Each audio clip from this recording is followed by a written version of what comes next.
Okay, sekarang ni kita nak bagi makan. So, kita nak bagi makan dia rumput napier yang telah dicopper lah ataupun dipotong. So, rumput napier ni kita bagi rumput napier jenis CO5 ataupun CO5.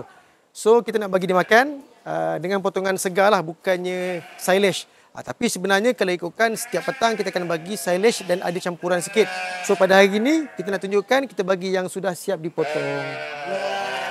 Okey, sebenarnya kalau untuk bagi makan di palung, ni kita panggil palung makanan lah. Kita pagi bagi dedak, sebelah pukul 8 sampai pukul 9, petang pukul 4 sehingga pukul 5 kita bagi rumput. So sehari sebenarnya 2 kali sahaja. Selain yang kita lepaskan meragut pada jam 10 tadi. Kalau untuk bagi makan ni, sebab kita buat breeding. So untuk jumlah makanan, kita bagi biasanya 1 kali makan dedak dalam 500 gram dedak. So untuk yang napier ataupun rumput fiber ni, kita bagi lebih kurang dalam 1 ekor, purata makanan dia lebih kurang 2 hingga 4 kilo lah.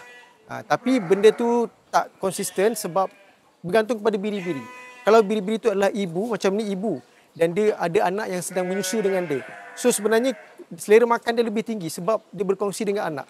Tapi kalau yang makan tu adalah biri-biri dara, iaitu betina muda yang belum beranak, belum bunting ataupun jantan, so sebenarnya kadar makanan dia sikit berbanding yang sedang ada anak ni.